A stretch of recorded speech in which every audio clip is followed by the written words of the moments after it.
The desert stretched out endlessly, a wasteland of cracked earth and ghostly silence. Under the pale moonlight, the Reistrack-Playa looked less like a geological marvel and more like a cemetery. Its vast, flat expanse gleamed silver, the cracked mud resembling the dried skin of something ancient and long dead. The stars above were impossibly sharp, stabbing through the velvet black of the night sky, and the wind whispered across the playa with a voice that carried secrets best left unheard. Detective Pierce had heard stories of this place. Everyone had. Stones that moved on their own, gliding across the cracked surface, leaving long trails behind them as if something unseen were dragging them across the desert floor. Scientists offered explanations: wind, thin layers of ice, natural phenomena. But the stories he'd heard tonight were different. These stones didn't just move. They whispered. They pulsed. They bled. Pierce's boots crunched against the hard ground as he stepped out from his rented jeep, parked at the edge of the playa. He had come under the guise of curiosity, a tourist, like countless others. But in truth, he was chasing something darker, something that had dragged him halfway across the world. Reports of disappearances. Campers who never returned. Tourists who vanished, their tents found shredded as if by claws, their belongings scattered, their footprints stretching out into the desert before simply stopping. As the wind swept across the flats, Pierce adjusted his coat and scanned the horizon. Nothing but emptiness. Nothing but silence. Yet his instincts screamed otherwise. This wasn't emptiness. This was a stage, a hunting ground, and he had just stepped onto it. From the corner of his eye, he noticed it, the first stone. A massive slab of rock, easily the size of a boulder, sitting alone in the middle of the playa. Its long trail stretched for meters, a straight scar carved into the cracked surface. It looked as though it had been dragged, recently, its edges still sharp, the dust unsettled. Pierce knelt beside the trail, running his gloved hand across the ground. The mark was fresh. Too fresh. He whispered to himself. Someone, or something, was here not long ago.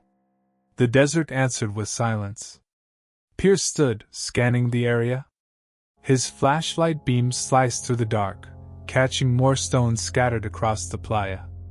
Dozens of them, some small as fists, others towering like gravestones, each leaving its own trail, crisscrossing and intersecting in maddening patterns.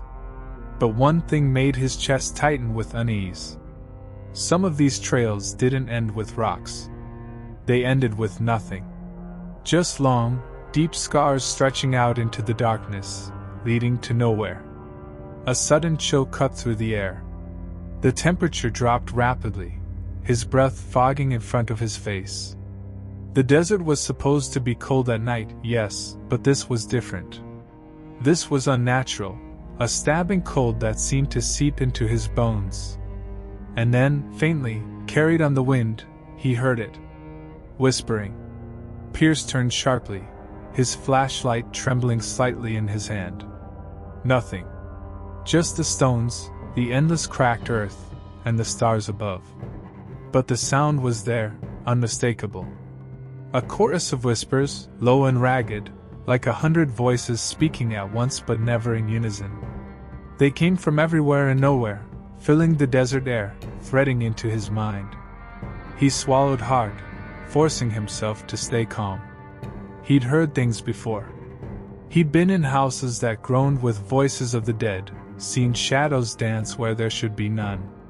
But this was something different. The voices weren't echoing. They were inside. Crawling into his skull, pressing against the edges of his sanity. He tightened his grip on the flashlight and spoke aloud, his voice cutting against the whispers. My name is Detective Pierce. If you want something from me, come out and take it. For a moment, silence. Then, a scraping sound. Pierce swung his light toward it, the beam landing on a stone, a large, jagged rock with a sharp edge like a blade. It moved. Not much, just a subtle shift, but enough for him to see it.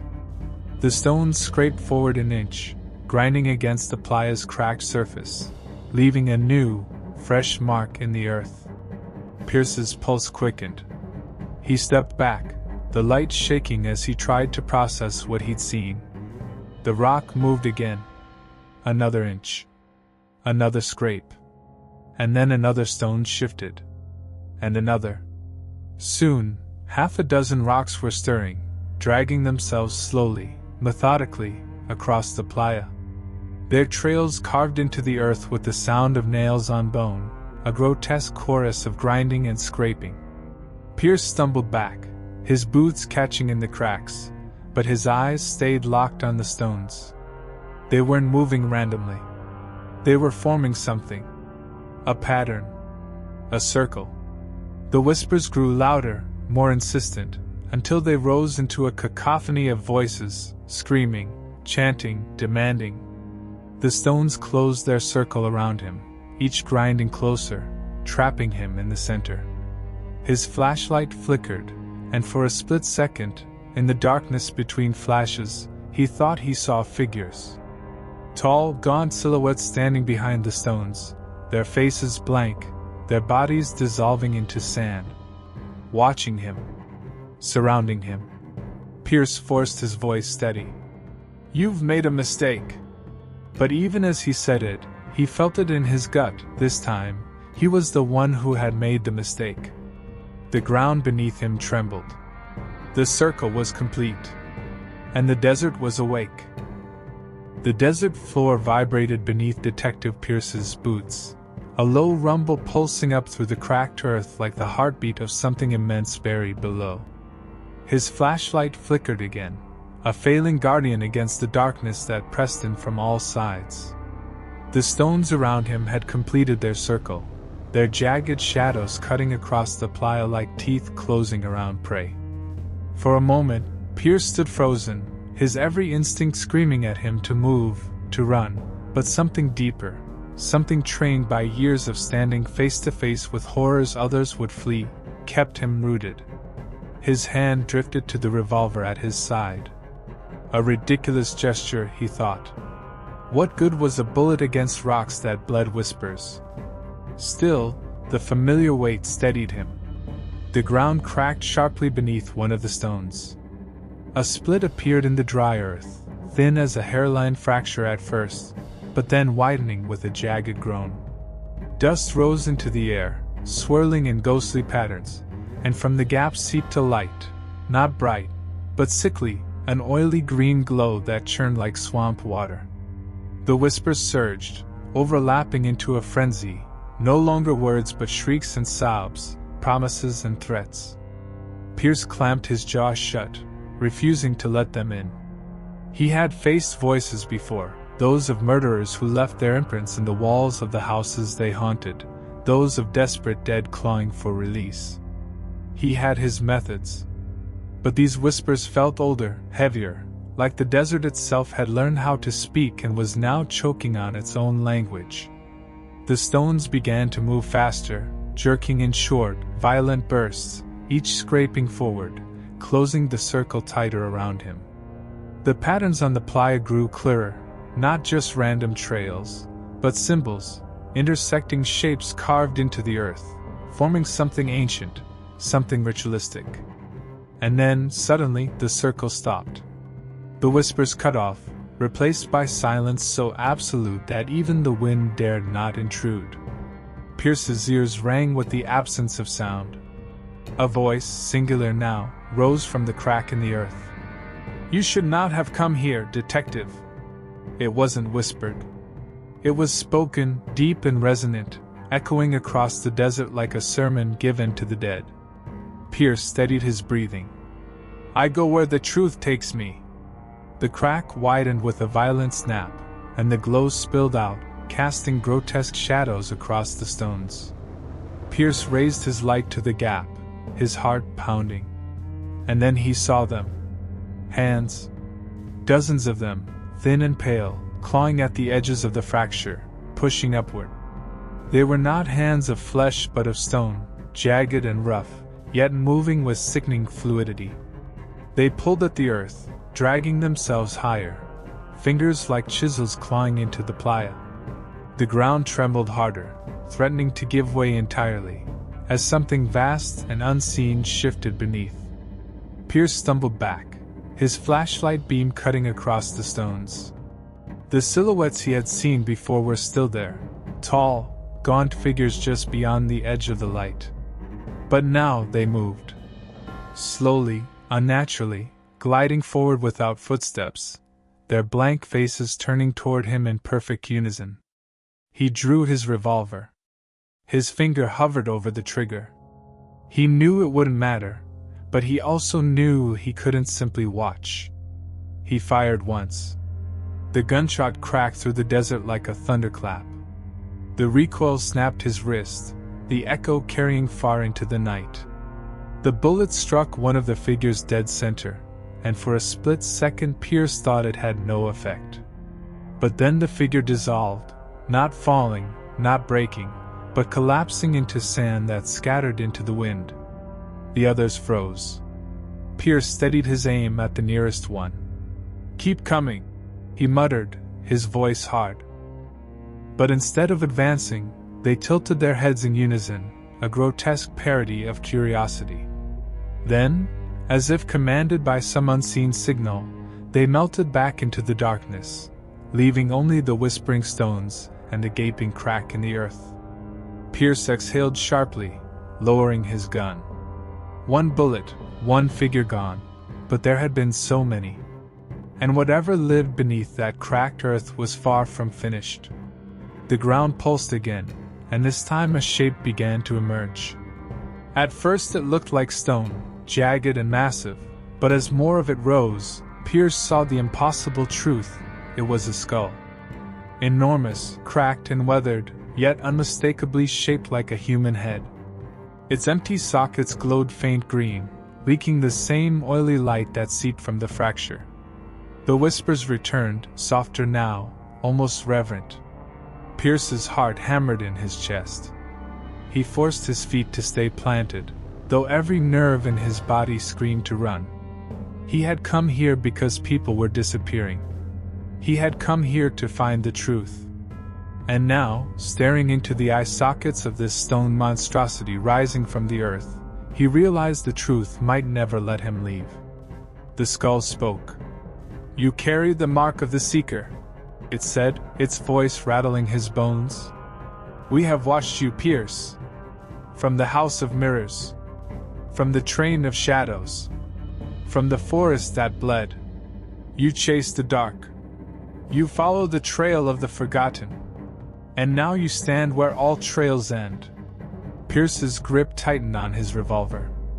"If you know me, then you know this. I don't scare easy." The skull grinned, or perhaps it only seemed to. The cracks along its surface shifted, stretching like lips pulled back over teeth. "Then you will feed us well." The stones around him began to grind forward again, the circle tightening once more. The earth beneath his feet cracked wider, and the whispers grew into screams. Pierce raised his flashlight high, sweeping it across the playa. He needed a way out. His mind raced, patterns, trails, exits. He caught sight of one path, a trail that stretched beyond the circle, faint but visible, leading toward the horizon where the moonlight glinted against the dry earth. He didn't hesitate. He bolted. The stones screamed as they scraped against the ground, surging after him, their jagged bodies moving with unnatural speed. The skull roared, the sound shattering the night sky, and the ground shook violently as if the desert itself was trying to swallow him whole. Pierce's boots pounded the cracked surface, each step threatening to trip him, but he kept his balance, his breath ragged, his flashlight beam bouncing wildly. Behind him, the sound of grinding stone grew louder, closer, the whispers now shrieking his name. "Pierce! Pierce! Pierce!" He ran until his lungs burned, until his legs screamed with exhaustion. And then, in the distance, he saw it, salvation, or something that looked like it. A structure, half buried in the desert floor, its outline jagged against the horizon. An old shack, weathered and broken, standing impossibly alone in the middle of the playa. He aimed for it, every ounce of strength pouring into his stride. The stones were closing in, their grinding roar deafening. He reached the shack, slammed the door open, and stumbled inside. Darkness. Dust. The scent of rot. He spun, slammed the door shut, and pressed his back against it, chest heaving. For the moment, silence. The stones had stopped. But Pierce knew better. This wasn't safety. This was only the beginning. The shack groaned as if it had been waiting centuries for someone to lean against its door. The wood was dry and brittle, yet the hinges had resisted the stones outside. Detective Pierce steadied his breathing, forcing himself to silence the thundering of his pulse. His flashlight beam cut through the gloom, sweeping across warped planks, broken shelves, and a floor covered in dust thick as velvet. The air was heavy, damp in a way that felt wrong in the middle of the driest desert in the country. Each breath tasted stale, metallic, like old blood trapped in walls that should have been nothing more than splinters. He forced himself to move forward. Step by step. The beam landed on a chair collapsed in the corner, its legs twisted like they had melted, not broken. Beside it, a table leaned on one side, and scattered across its surface were scraps of paper, weathered and torn, curling at the edges. Pierce approached, brushing dust aside with his gloved hand. The writing on the papers was faint but still legible. Names. Dozens of them. Written in different inks, different handwriting, stretching across years, maybe centuries. Each name was followed by a date. Each date was followed by a single word, taken. His jaw clenched. These were the missing. Not just the recent disappearances he'd come to investigate, but countless others stretching deep into history. Generations of people swallowed by this place. One paper was newer than the rest, ink not yet faded. He traced the letters with his finger. Samuel Harper, taken. His breath caught. Samuel Harper. The friend who had invited him to the village months ago. Samuel, who had begged him for help. Samuel, who had whispered, "It's happening again." Pierce closed his eyes for a moment. The desert had touched Samuel too. A sound pulled him back, a creak above. His flashlight tilted upward. The shack had a loft, though barely visible from below, its ladder missing. The beam of light revealed shapes above, bundles, maybe sacks, piled high against the beams of the roof. But as Pierce adjusted the angle, he realized they weren't sacks at all. They were wrapped in cloth, their outlines unmistakably human. Bodies. He swallowed hard. His stomach twisted, but his gaze stayed steady. Some were small. Too small. Children. The whispering returned, faint at first, curling around him like smoke. Not from the ground this time, not from the stones outside, but from the shack itself. The wood hummed softly, vibrating with voices that weren't entirely separate. They overlapped, tangled, as though the walls themselves remembered the people trapped here. Pierce steadied his grip on the flashlight. "You won't keep me in your museum," he said quietly, almost a promise to himself. Then, on the far wall, he saw it. A mirror. Its frame was carved from black wood, etched with strange symbols that matched the trails outside. The glass was cracked, spider webs of fractures across its surface, but still it reflected the room dimly. Only it didn't reflect him. Pierce's breath froze in his throat. In the mirror, the shack was empty. No chair, no table, no scraps of paper, no wrapped bodies above. Nothing. Just four walls of dust and rot. He stepped closer, squinting into the fractured surface. His own outline was absent, but as he leaned nearer, something else began to take form. Slowly, faintly, like steam fogging glass. A figure. Tall. Thin. Its head elongated, face smooth, without eyes or mouth. Its arms stretched too long, its hands grazing the floor. It stood in the same spot where Pierce now stood, mirrored but not mirrored, watching him with features it didn't have. Pierce raised his revolver, every muscle in his body taut. He fired.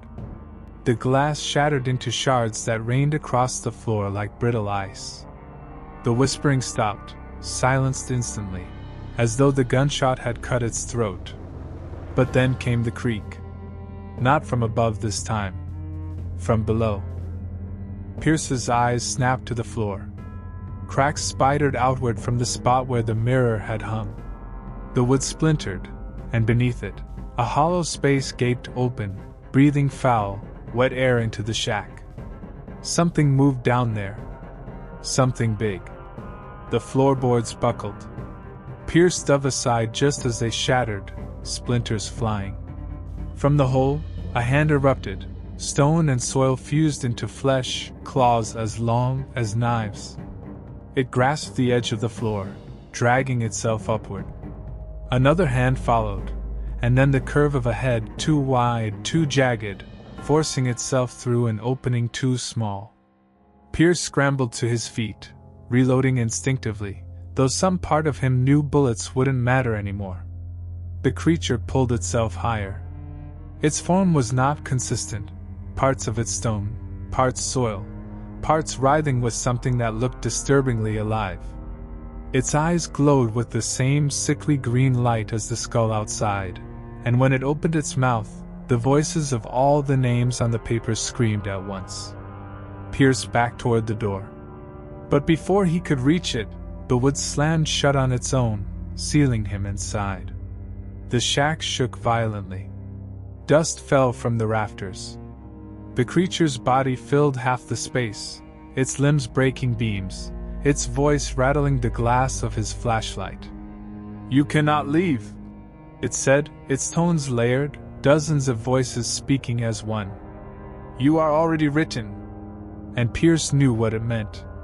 His name was now on one of those papers. The creature lunged, its claws slashing across the room. Pierce dove beneath it, rolled, and fired twice into its torso. Dust exploded from the impact, but the creature didn't slow. Pierce's mind raced. He scanned the room, searching for something, anything. His beam landed on the scraps of paper again, the list of names. The ink glowed faintly now, shimmering with the same light as the creature's eyes. The names fed it. Without hesitating, Pierce darted forward, snatched the bundle of papers from the table, and jammed them into the flame of his flashlight's bulb. The dry paper ignited instantly, curling black and crumbling into ash. The creature screamed. Not in pain, but in fear. Its voice cracked, shrieking as the names burned, its form shuddering violently.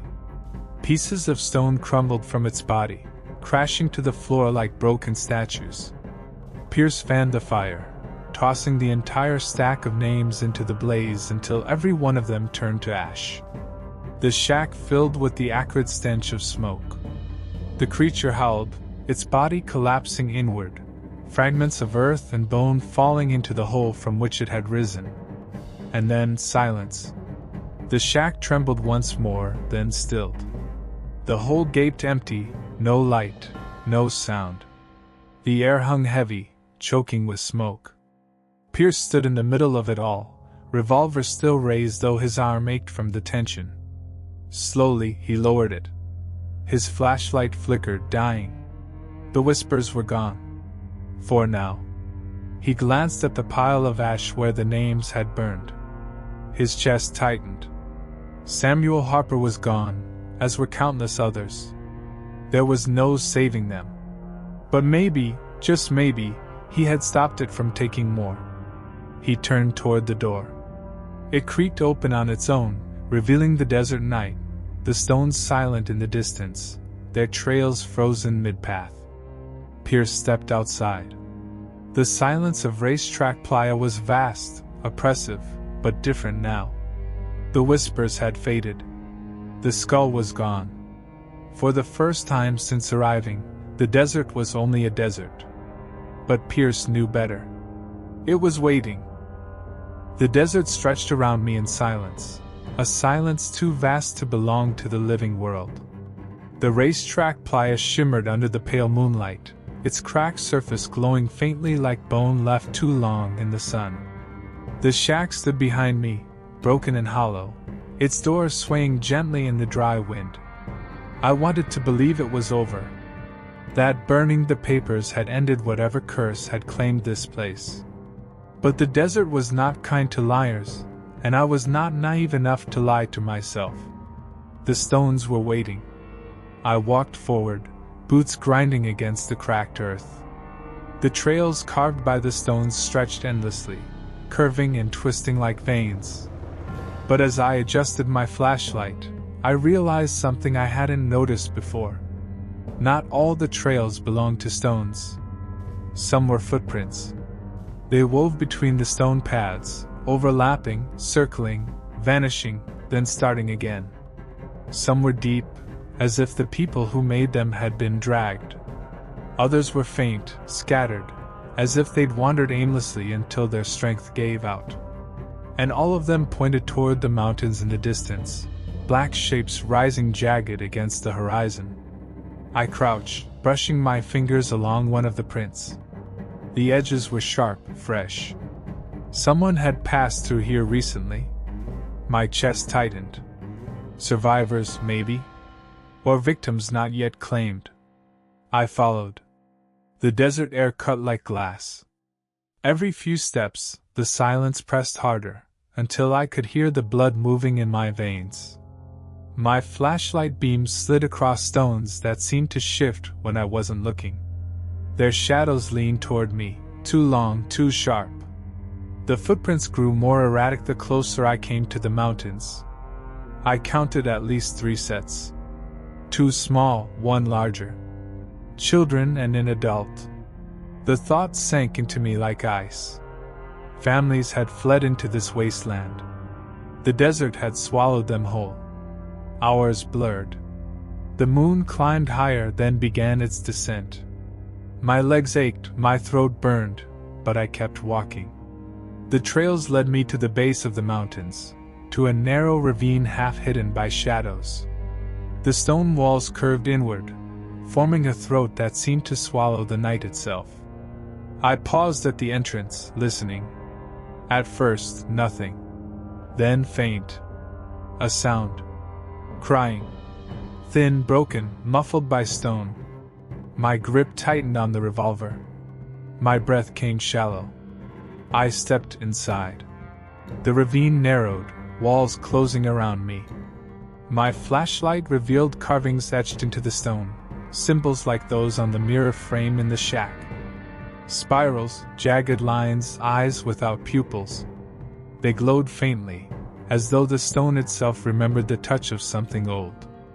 The crying grew louder, mixed with whispers. I turned a corner, and there they were. 2 children, huddled against the wall. A boy and a girl, no older than 10, their faces streaked with dirt, their eyes wide and hollow. Beside them, an older man lay slumped against the stone, his chest rising shallowly. His shirt was torn, his skin pale. The children looked up at me, and for a moment I thought it was real, that I had found them in time. But then I noticed their shadows. The boy's shadow stretched sideways, not downward. The girl's shadow moved before she did, flinching as if touched by invisible hands. The man's chest rose, but no breath misted the air. They were not alive. They were echoes. The children stood slowly, their movements jerky, unnatural. Their eyes glowed faintly green, like the creatures in the shack. The man's head tilted too far, his neck bending with a crack that didn't belong to the living. Their voices rose together, layered, speaking as one. "You burned the names." The words rippled through the ravine, bouncing against the walls like dozens of mouths had spoken them at once. The boy stepped forward, his small hand reaching out. "Now it wants yours." I raised the revolver, but my hand shook. Shooting them felt like desecration. They weren't children anymore. They weren't even ghosts. They were tools. Puppets of the desert's hunger. The girl's head twitched. "It writes you, Pierce. Already written. Already taken." The man lifted himself to his feet, bones cracking, joints grinding. His mouth opened wider than it should have, jaw unhinging until it split into a grin too sharp, too deep. From his throat, a sound poured, wet, guttural, the same as the thing beneath the shack. The ravine shook. Dust rained from above.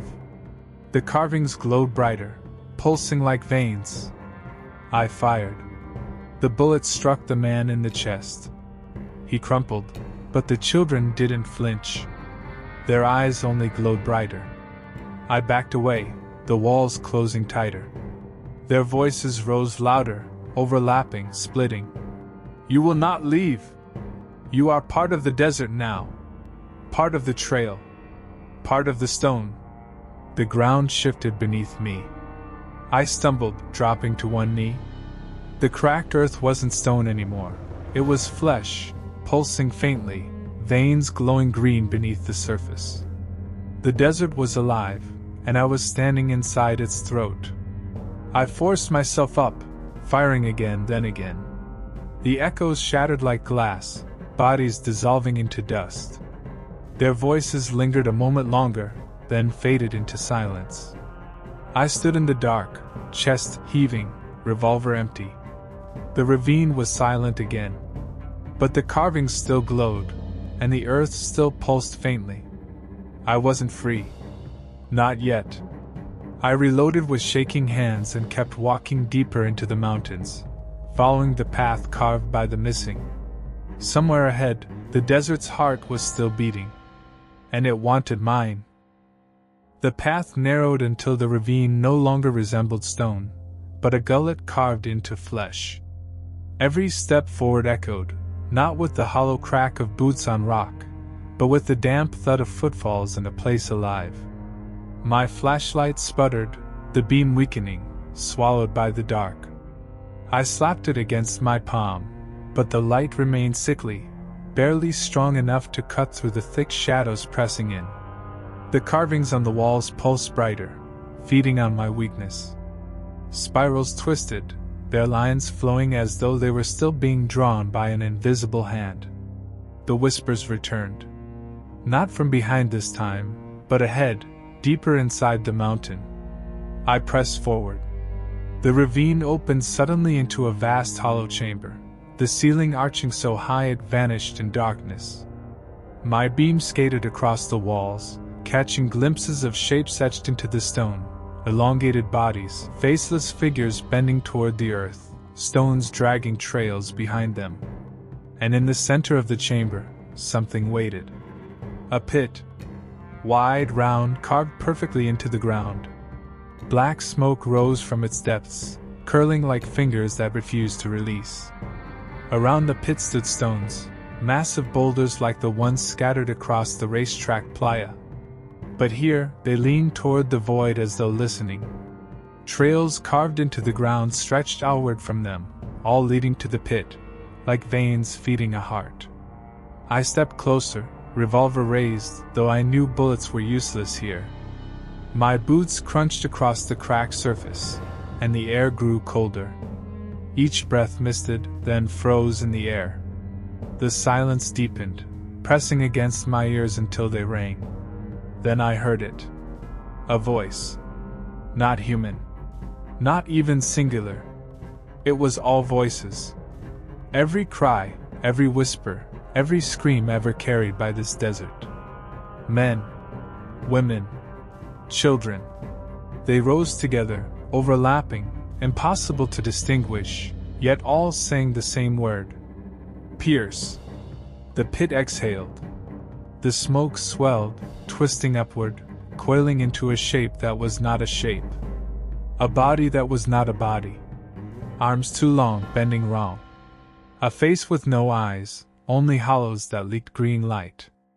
Its mouth stretched across where its chest should have been, teeth like shards of glass clicking, hungry. I froze. My instincts screamed to run, but my legs felt nailed to the earth. It stepped closer. No, it didn't step.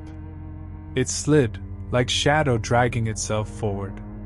The stones around the pit vibrated, groaning, trails deepening as though pulled by invisible chains. "You came," it said. Or maybe I thought it said.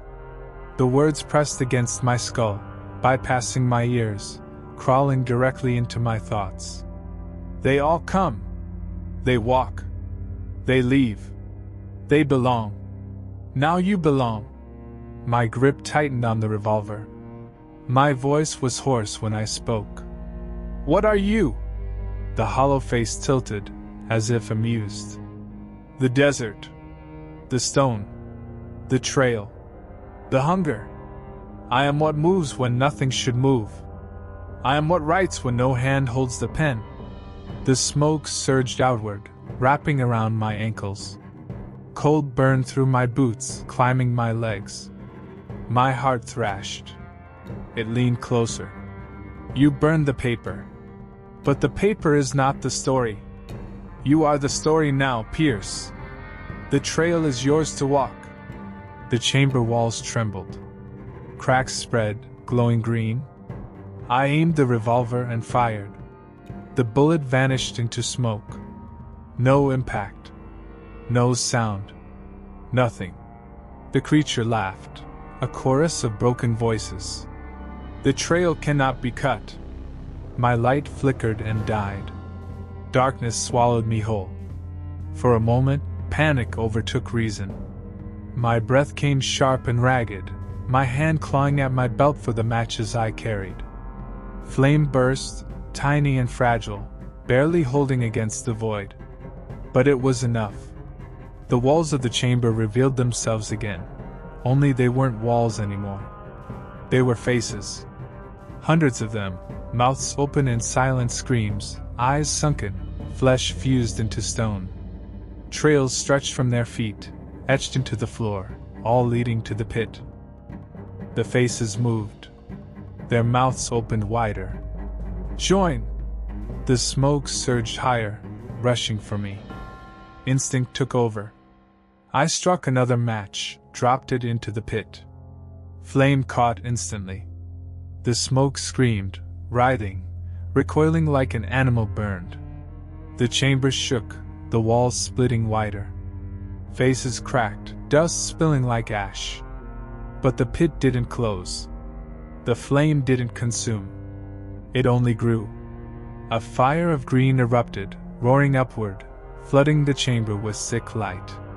The stones toppled inward, trails collapsing into the void. The thing rose taller, its body stretching until it filled the chamber, head scraping the unseen ceiling. "You cannot burn the trail," it thundered. "You can only walk it." The ground shattered beneath me. I fell. Down, past the pit, through smoke and fire, into a darkness deeper than night. The last thing I heard before the void consumed me was the chorus of voices, whispering in perfect unison.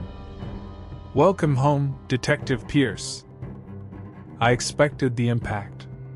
Bones breaking, flesh tearing, a sudden and merciful end.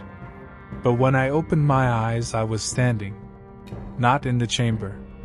Not in the pit. Here. The world was wrong. The ground beneath my boots wasn't stone, or sand, or anything I could name. It looked like desert earth, cracked and pale, but it breathed. Each fissure opened and closed, slow and steady, as though the ground itself was drawing air. I crouched low, touched it. It pulsed faintly beneath my palm, warm, slick, alive. Above, there was no sky. Only a ceiling of stone, rippling faintly with green light, like water reflecting fire. Shapes moved in that light, vast silhouettes shifting slowly, twisting like bodies swimming in a black ocean. The air stank of iron and rot. Every breath burned. And there were trails. Hundreds of them. Thousands. Carved into the ground, glowing faintly, winding in every direction like veins. They ran across the breathing earth, sometimes merging, sometimes splitting, all pulsing toward a horizon that never ended. I turned, hoping for some sign of the pit, some passage back to the chamber. But there was nothing. Only more trails, more breathing ground. The whispers followed. Walk. They weren't distant anymore. They were all around me, like the air itself was speaking. Male, female, young, old, all folding together into a tide of sound. I staggered forward. My revolver hung useless in my grip. The trail beneath my boots glowed brighter as I stepped on it, the cracks widening, pulsing faster, as though the earth liked the weight of me. Minutes bled into hours. Or maybe hours into days. Time here didn't hold. Shapes began to move along the trails. At first, I thought they were people. Silhouettes walking steadily, heads bowed, arms limp. I called out. None turned. None slowed. They just walked. When I caught up to one, I realized my mistake. It wasn't a man. Not anymore. Flesh clung loosely to its bones, skin gray and stretched thin. Its face was half gone, eroded, teeth bared in a permanent grin. Its eyes were pits of light, glowing green, fixed on the horizon. It didn't breathe. It didn't blink. It just walked. I tried to stop it, to put a hand on its shoulder. The moment I touched it, it collapsed into dust. The trail beneath it flared, then dimmed, as if swallowing what little remained. I whispered to myself, a mantra to keep sane. This isn't real. This isn't real. But the air answered back. It is more real than you. I froze. The voice didn't come from everywhere this time. It came from behind. I turned. A figure stood on the trail. Taller than me, draped in black robes that trailed across the ground like liquid. Its face was hidden, but its hands, long, too many fingers, too sharp, clutched a stone tablet covered in glowing runes. It raised its head. Behind the hood, I saw not eyes but two endless spirals, twisting inward forever. The desert below welcomes you, Detective Pierce, it said. Its voice was layered, like a choir speaking through one throat. You followed the trail. You are ours. I gripped my revolver tighter. I didn't follow. I fell. The figure tilted its head. All who walk the earth above fall, eventually. The stone calls. The stone claims. The trail always wins. It lifted the tablet, and the runes glowed brighter. Trails around us pulsed in rhythm, alive, feeding from its presence. I swallowed hard. My throat was raw. What are you? We are the scribes. We write the trail. We bind the stone to the hunger. Its spiral eyes widened, locking onto me. You burned the page. Foolish. The page was mercy. The pit is truth. The ground beneath me cracked. Trails split, glowing brighter, winding upward around my boots. They crawled up my legs, searing cold through flesh and bone. I aimed, fired. The bullet tore through the hood. The figure didn't move. Didn't bleed. Didn't fall. It only laughed. The trails tightened, dragging me down. I struggled, pulling, kicking, fighting, but the earth wanted me. My legs sank into the breathing ground, up to my knees, then my thighs. The scribe stepped closer, lowering its spiraled gaze to me. You will walk as all do. You will walk until nothing remains but dust.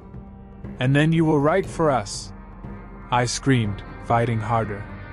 My free hand clawed at the dirt, nails tearing.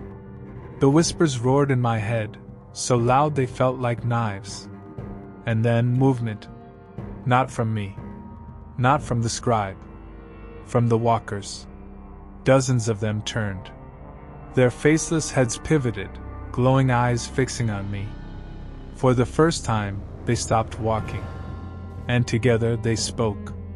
No! The trails dimmed. The earth loosened. I gasped, stumbling free, collapsing to the ground. My hands shook violently. The scribe reeled back, spirals flashing. You cannot deny the trail! The walkers moved toward it, slowly at first, then faster. Dozens became hundreds, their feet pounding the breathing earth. Their mouths opened, voices overlapping into a tidal scream. The scribe raised the tablet high, runes blazing. The walkers struck it, clawing, tearing, dragging it down. The spirals burned bright, then dimmed. The black robes shredded into smoke. The tablet cracked, split, shattered. Silence. The walkers froze. One by one, they turned back to their trails, resuming their endless march. Dust drifted where the scribe had stood. I lay there, chest heaving, sweat freezing against my skin. My body ached, my mind frayed. But one truth settled cold in my stomach. If there were scribes, there were more. And somewhere in this hollow desert, deeper still, was the thing they served. The hunger beneath the Reistrack-Playa. The desert below did not let me rest. I lay there on the living earth, chest heaving, ears ringing with the echo of voices that weren't mine. The dust of the shattered tablet still swirled faintly in the air, glowing like embers before being swallowed by the endless dark. But the trails pulsed on. They stretched in every direction, bright veins feeding something far beyond my sight. Each step they carried, each walker they consumed, all flowed toward one destination. The heart. I didn't know how I knew it, but the certainty coiled in my chest like a parasite. Somewhere beneath this breathing desert was a heart that beat for all of it. The scribes served it. The walkers fed it. The trails led to it. And if I wanted to leave, to ever see the sun again, I would have to face it. The air thickened as I pushed forward. The glow of the trails grew brighter, bleeding into one another until the ground was a tapestry of light. The breathing earth quickened its rhythm, rising and falling like lungs gasping in panic. The further I went, the louder it became, not footsteps, not whispers, but a slow, colossal thrum, vibrating through my bones. A heartbeat. The walkers multiplied. Their glowing eyes burned in the dark, stretching in rows across the desert. Some were tall and skeletal, others hunched and twisted, some little more than shadows with faint outlines of flesh. All walked. None strayed. I weaved between them, revolver raised, though I knew the weapon meant nothing here. They didn't look at me, didn't acknowledge me, just kept their endless march, feeding the trail with their presence. Until one did. A child. Small frame, hair matted to the scalp, glowing eyes too large for the face. She walked slower than the others, her head tilted, her hands twitching at her sides. When I passed her, she stopped, turned, and spoke. Pierce. My stomach tightened. Her voice was soft, but it cracked with the weight of 1,000 echoes. Don't, I muttered. Don't speak my name. She tilted her head further, almost brokenly. You are not supposed to be here. I figured that out. I hissed. The child stepped closer. The trail beneath her flared, spilling brighter light across the desert floor. The other walkers didn't notice. You can still turn back, she said. But if you go further, it will know you. My voice faltered. The heart. Her faint smile revealed teeth too sharp, too many. Yes. I steadied myself, clenched my jaw. Then that's where I'm going. Her eyes dimmed. She lowered her head, as though listening to something deep beneath the ground. When she looked back up, her smile had vanished. Then you are already dead. Before I could speak, she turned, rejoined the march, her glow merging with the rest. The heartbeat quickened. The air tasted of copper and ash. My skin prickled with sweat. I moved faster, the trails beneath me throbbing hotter, guiding my steps. The land shifted. The desert floor cracked wider, releasing waves of foul heat. Ridges rose and fell like waves, swelling around me as though the earth itself was breathing harder, faster, straining toward climax. The trails converged, narrowing into a single colossal vein of light that stretched ahead into darkness. And at its end I saw it. The heart. It was not a heart in the way of flesh and blood. It was stone, or what began as stone once. A mountain torn from the desert, suspended above the earth by roots of glowing trails. Its surface pulsed wetly, cracks opening and closing like wounds, seeping green light that sprayed across the cavern. Veins ran into it from every direction, thousands of trails feeding into its mass. Each thrum rattled the air, making my teeth ache. And it was alive. I staggered back, bow rising in my throat. It wasn't just beating, it was watching. The stone split open across its surface, revealing an eye. Vast, lidless, burning with light that burned my vision. The trails beneath me writhed. Walkers quickened their pace, flooding into the heart, their bodies merging with the stone, sinking, dissolving, feeding it. The whispers returned, deafening now, not voices but screams layered into one. You see. The heart's eye focused on me. The ground split, trails spiraling upward to wrap around my arms, my legs. You walked too far. I fought, firing wildly, bullets sparking uselessly against the stone flesh. The recoil nearly tore my wrist, but I kept pulling the trigger until the revolver clicked empty. The eye blinked once, slow, deliberate, mocking. You will feed. The trails tightened. My body lifted, dragged forward, toward the glowing mass.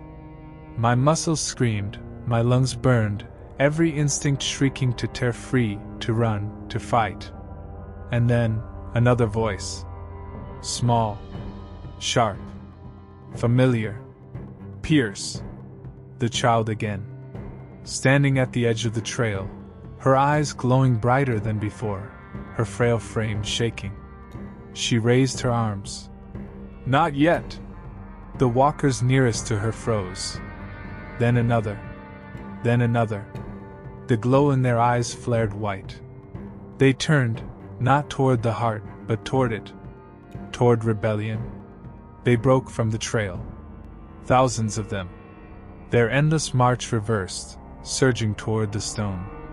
Their screams rose, colliding with the whispers, shattering the rhythm. The heart throbbed faster, harder. The cavern shook, stones raining from above, dust choking the air. The trails holding me loosened. The child's eyes burned white-hot. Run, Pierce! I hit the ground hard, rolling, scrambling to my feet. The walkers swarmed the heart, clawing, tearing, dissolving into dust against its surface but tearing more of it away with every sacrifice. The eye blinked rapidly, panicked now, trails writhing like severed veins. I ran. The cavern trembled, the heart's scream reverberating through every bone in my body. The trails beneath me fractured, sparks of green light bursting upward as the desert cracked open. I didn't look back. Because I knew, with certainty, that I had not escaped. I had only been spared. The desert was collapsing. Every step I took seemed to split the ground further, trails rupturing like torn veins, spraying arcs of green light into the black. The scream of the heart thundered behind me, shaking the air so violently I could feel it vibrating through my skull. I stumbled, caught myself on jagged stone, pushed forward. My lungs seared. The air was so thick with dust and heat that it burned to breathe. The walkers still poured into the heart, thousands of them, but more were breaking away, scattering, their glowing eyes flickering like dying stars. The child's voice echoed faintly, somewhere behind me, but I didn't dare turn back. If I did, the desert would claim me. The trail narrowed into a cavernous corridor, walls close, jagged, sweating with condensation that smelled of rot. The ground throbbed underfoot, but less steadily now, as though the heart was faltering. I moved faster. The tunnel twisted downward. My steps echoed against stone, mixing with the faint patter of dripping water. And then I saw it, light, faint and flickering far ahead. Not green. Not spectral. Warm. Orange. Firelight. I hesitated. The trails hadn't led me here, not this time. This wasn't the heart. This was something else. And in that moment of hesitation, I realized how badly I wanted warmth. How badly I needed something that wasn't crawling or whispering or feeding. I followed it. The tunnel opened into a cavern. Not vast, not endless, human-sized. The ceiling was low, the walls rough, carved not by nature but by hands. Shelves of stone lined the room, stacked with scrolls, fragments of tablets, bones. At the center, a fire burned low in a stone pit, its flames licking at the stale air. And beside it sat a man. Old. His back was bent, his hair long and gray, his robes tattered with age and dust. His hands rested on a cane carved from bone. His eyes, sharp, clear, too awake for someone living in this grave, snapped to me as I entered. For a moment neither of us spoke. Then, his lips curled into something between a sneer and a smile. So, the heart let you live. I froze, revolver raised though it was empty. Who the hell are you? He tapped the cane once against the stone. The sound echoed strangely, as though the cavern itself swallowed it and carried it further. Names are for the surface, he rasped. But you may call me the archivist. I remember what others choose to forget. His gaze swept me, cold and knowing. And I see you, Detective Pierce. The way he said it chilled me. Not just recognition, certainty. You know me. I know all who walk too far, he said. Most are swallowed. A few stumble here. None leave unchanged. I lowered the revolver, though my grip didn't loosen. You've been down here long enough to lose your mind. What is this place? The archivist leaned forward, eyes glinting in the firelight. This place is hunger. It was born when the world was still young, when man first gave his fear to the earth.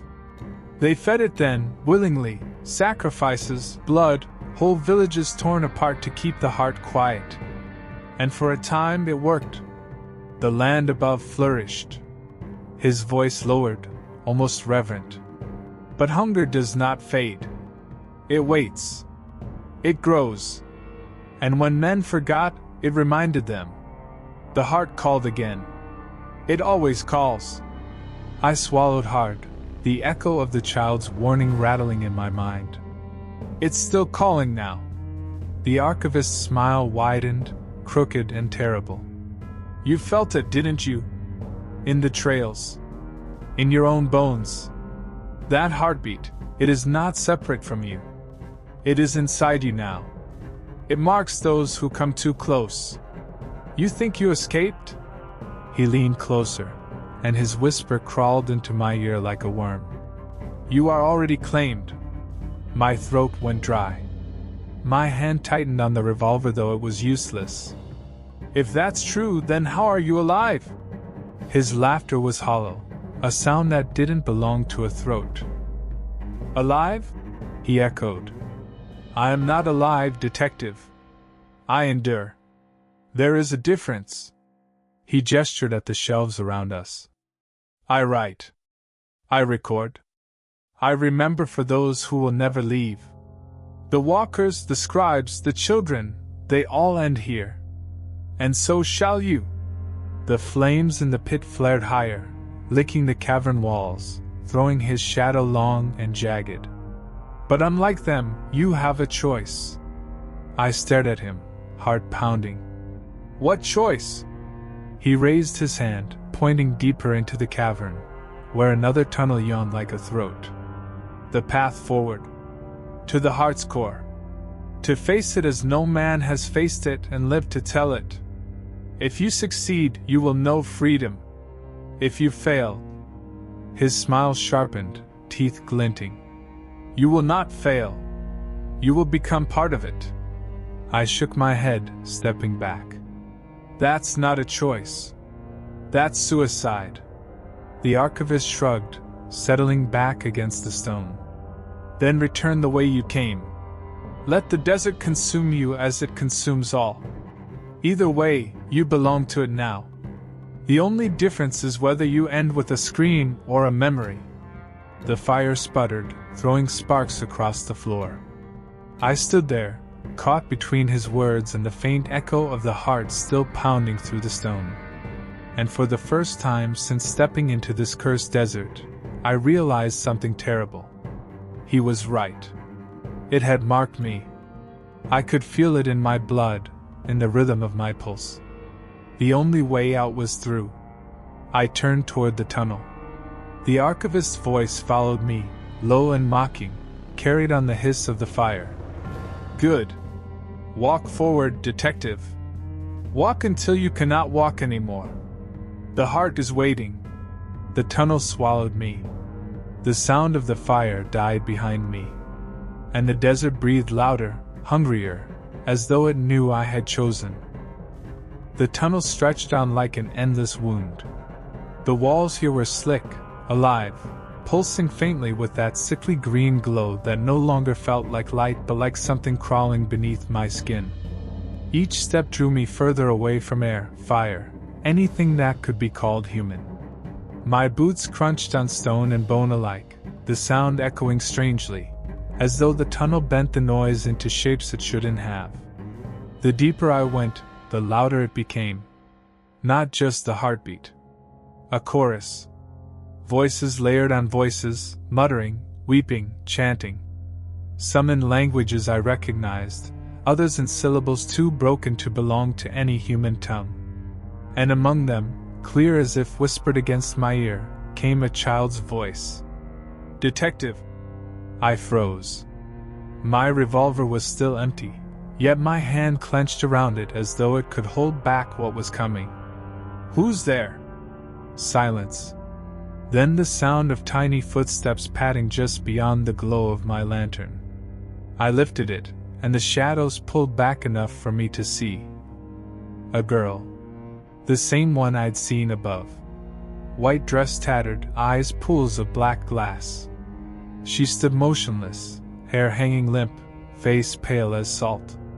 You shouldn't be here, she said. Her voice carried no breath, no warmth. But it wanted you.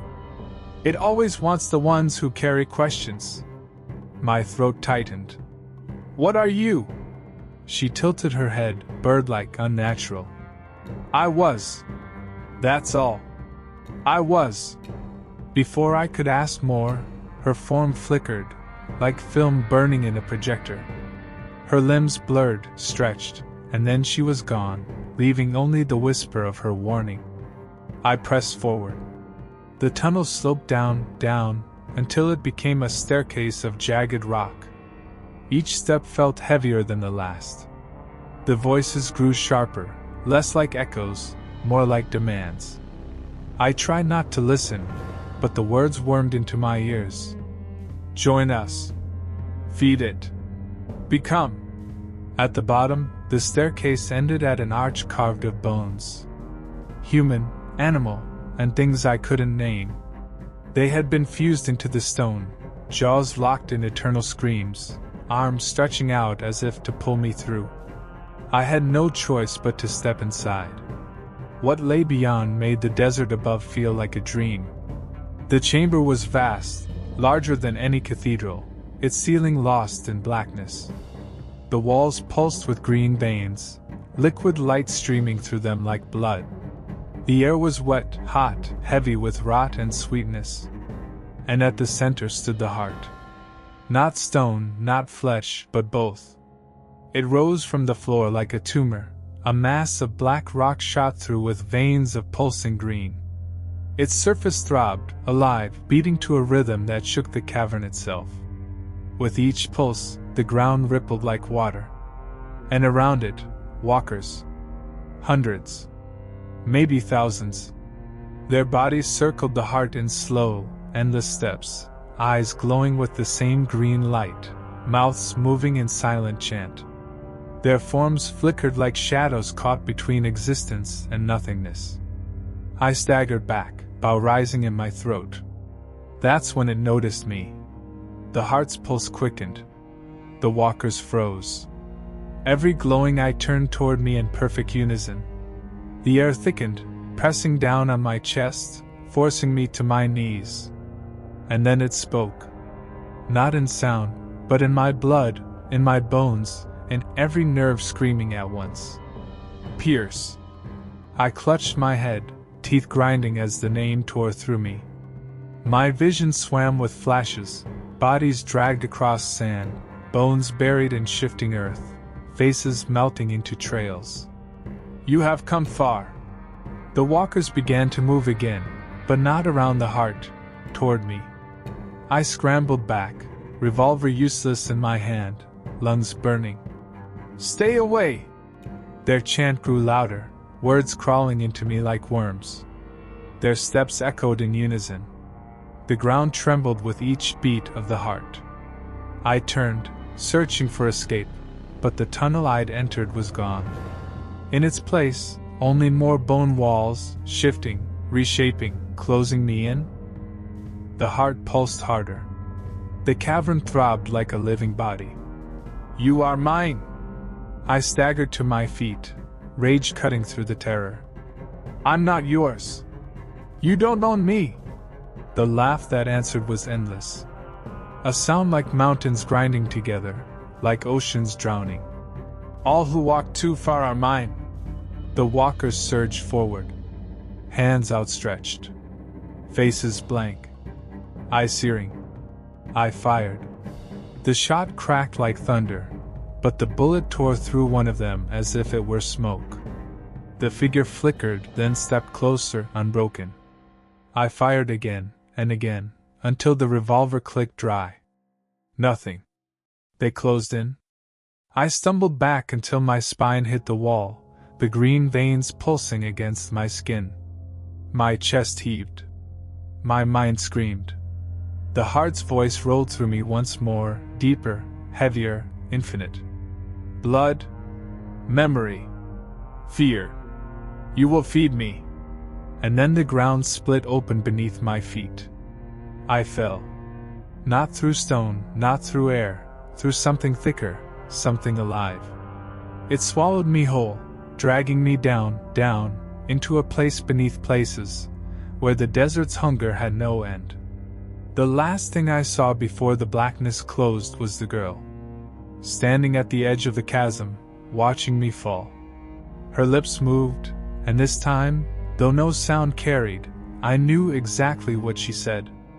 Don't let it take you. And then there was nothing.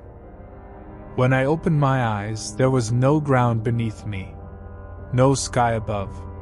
Only a space that wasn't a space, a void soaked in sickly green light. My body floated weightless, yet every inch of me felt crushed by pressure so immense it should have broken bones, snapped nerves, and hollowed me out. The air, or what passed for it, was thick, sweet, cloying, like breathing honey laced with rot. I gagged, forcing myself to move, but there was nowhere to go. The void stretched in every direction, boundless, endless. And then it began to move. The light gathered, condensing into veins, then into shapes. Figures emerged, shadows of the walkers, but sharper here, more real. They stepped from the green void with faces I recognized. My father. My mother. Friends I'd buried long ago. Victims from cases I'd never solved. Their eyes glowed, their mouths opened, and the same words spilled out. Pierce. Pierce. Pierce. I staggered back, my throat raw. You're not them! The figures blurred, melted, fused into one another, until there was only one form standing before me. A giant of bone and ash, veins glowing like molten cracks through stone. Its face was faceless, a skull reshaped into endless sockets, its body woven from all the figures I had seen. It was the heart. And now it had given itself form. Pierce, it thundered, the voice vibrating through marrow, blood, and thought. You carry questions. You carry loss. You carry blood. My fists clenched. My revolver was gone, stripped from me the moment I had fallen. All I had left were my words, my mind. What are you? I demanded, though my voice trembled. Why here? Why them? The heart leaned close, the void around us bending as though drawn into its chest. I am older than your son. I am the memory of Earth's hunger. Wherever footsteps pass, I follow. Wherever bones fall, I drink. It spread its arms, and the void quivered. Your desert is mine. Your blood is mine. Your name is mine. No, I hissed. You don't get to take me. It laughed. The sound was not one voice but millions, all overlapping, screaming, weeping, mocking. The ground, or the illusion of ground, solidified beneath me. Cracked stone appeared, carved with circles and lines that glowed like fresh wounds. Around us, the void filled with columns of bone, towering and endless, each one wrapped in chains of green fire. And within them, I saw people. Dozens. Hundreds. Thousands. Faces frozen in eternal agony, their mouths open in silent screams, their hands pressed against the columns from within as though begging for release. I staggered forward, heart hammering. Some faces were ancient, skeletal, with hollow sockets. Others were fresh, eyes wide with terror. And some, God help me, were faces I knew. The missing travelers. The vanished workers. They hadn't died. They had been taken. Trapped. Consumed. I turned on the heart, fury cutting through the horror. Why them? Why me? The heart's skull face tilted. Because you looked. Because you asked? Because you followed the trails when others turned away. Its arms stretched, longer than any limb should be, until its finger hovered inches from my chest. And because you carry the seed, the memory of loss, the flavor of regret. You feed me, Pierce. You all do. I gritted my teeth. Then maybe it's time you starved. It laughed again, a quake that split the stone beneath my feet. The chains on the columns rattled, the prisoners within writhing as though the sound burned them. You cannot kill hunger. You cannot kill memory. You cannot kill what birthed your kind. The air around me shimmered, and suddenly the girl appeared again. Pale. Still. Watching. But this time, she wasn't silent. Don't let it take you, she whispered, the same words as before. The heart's skull turned, its voice booming. She is mine. All are mine. No. I stepped forward, fist shaking. Not anymore. Something inside me snapped then. Not fear, something deeper. A refusal. A spark. I couldn't fight it with bullets. Couldn't fight it with fists. But I could fight it with will. I tore my eyes from the heart and looked at the girl. She stared back, her black glass eyes filled with something almost human. Pain. Memory. But not surrender. She raised her hand, pointing not at me, not at the heart, but at the chains around the columns. Understanding hit like lightning. The heart fed on them because they were bound. Prisoners. Memories turned into fuel. If I broke the chains, maybe it would weaken. Maybe it would bleed. I sprinted toward the nearest column. The heart roared, the void shaking. Walkers burst from the darkness, their hands clawing at me, but I pushed through, feeling their cold fingers scrape my skin. I grabbed the chains. They burned like molten iron, searing flesh, but I didn't let go. Pierce, the heart thundered, its voice rising to fury. Stop. They are mine. Not anymore. I bellowed, yanking with every ounce of strength.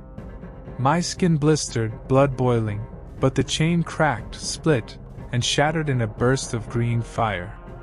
The prisoner inside the column gasped, their mouth moving in silent gratitude before they dissolved into light, gone, freed. The heart screamed. The void convulsed. I staggered back, chest heaving. One chain down. Thousands to go. I turned, lunged at another. My hands caught fire, flesh peeling, but I pulled anyway. Snap. Another prisoner freed. Another scream from the heart. It lunged at me now, massive hands crashing down, but the girl appeared again, her small figure glowing brighter than before. She lifted her arms, and for an instant, the heart recoiled, its form flickering. I seized the moment. Chain after chain, I tore them apart, each one breaking with a scream of rage from the heart. The void shuddered, walls collapsing inward.